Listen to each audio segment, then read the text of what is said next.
Sir ఇప్పుడు gold అనేది consolidation స్టేజ్‌లో ఉంది. సో, మొన్న చూస్తే 27 ఉంది. నిన్న 25 అయింది. ఈరోజు 20 దగ్గర అక్కడ అలా ట్రేడ్ అవుతుంది. సో, కానీ ఇప్పుడు కన్సాలిడేషన్ స్టేజ్‌లో ఉంది గానీ, సో, ఎంతవరకు ఎంతవరకు తగ్గే అవకాశం ఉందనంటారు? జనరల్‌గా కన్సాలిడేషన్ స్టేజ్‌లో ఉన్నప్పుడేంటంటే, మార్కెట్ అనేది 2 సైడ్స్. ఓకే. ఎటైనా బ్రేక్ అవ్వచ్చు. ఒక సైడే బ్రేక్ అవుతుందని చెప్పలేము. ఖచ్చితంగా డౌన్ సైడ్ వస్తుంది, తగ్గిపోతుందని అయితే చెప్పలేము. మొన్నటి వరకు ఉన్న ఆల్ టైమ్ హైని బ్రేక్ చేస్తే మళ్ళీ కొత్త హైస్ ఫార్మ్ అయ్యే అవకాశం ఉంటుంది. కానీ మీరు మన లాస్ట్‌గా మాట్లాడుకున్నప్పుడు గోల్డ్ మీద మనం డిస్కస్ చేసినప్పుడు, గోల్డ్ ఇప్పట్లో అయితే పడదు. అంటే జనాలు ఏదైతే మీడియాలో గోల్డ్ పడిపోతుంది, పడిపోతుందని ఏదైతే ఒక స్థాయిలో చెప్తున్నారో, ఆ స్థాయిలో అయితే బంగారం పడదని మనం లాస్ట్‌గా డిస్కస్ చేసుకున్న దాంట్లో చెప్పుకున్నాం. సో, టెక్నికల్‌గా గూడా ఇప్పుడు గోల్డ్ అనేది ఇంకా స్టిల్ స్ట్రాంగ్‌గానే ఉంది. హ్మ్.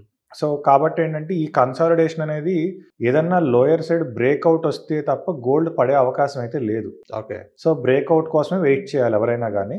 మొన్న ఆ బ్రేకౌట్ పాయింట్ టచ్ చేసిన తర్వాత అంటే దీవాళికి పడిపోతుంది, పడిపోతుందని అని చెప్పి ఎక్స్‌పెక్ట్ చేశారు గదా! ఆ పర్టిక్యులర్ దీవాళి సీజన్‌లో మనకొక చిన్న డిప్ అయితే వచ్చింది.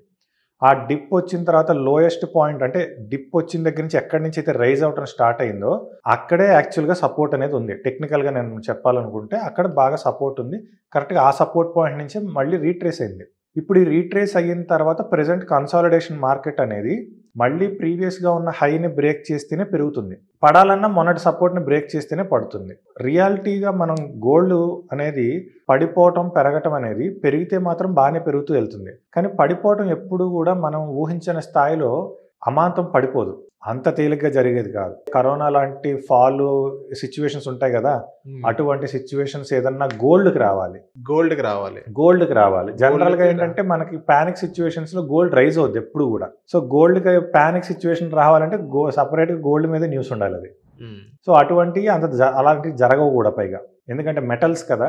అంత ఈజీగా వాటికి తగ్గట్టుగా అంటే వాటి డిమాండ్ తగ్గిపోవడం అనేది ఎప్పుడు ఉండదు. ప్రీషియస్ మెటల్స్ అవి. సో, వాటి డిమాండ్ తగ్గటం అనేది ఉండదు. కాబట్టి ఇవి ఎప్పుడు పెరిగేటప్పుడు మంచిగా పెరుగుతాయి. తగ్గేటప్పుడు మాత్రం చాలా నెమ్మదిగా తగ్గుతాయి. ఓకే. కాబట్టి గోల్డ్ పడిపోతుందంటే ఏం పడదు. కాకపోతే ఏంటంటే నిన్నటి మీద ఇవాళ కొంచెం తగ్గుద్ది.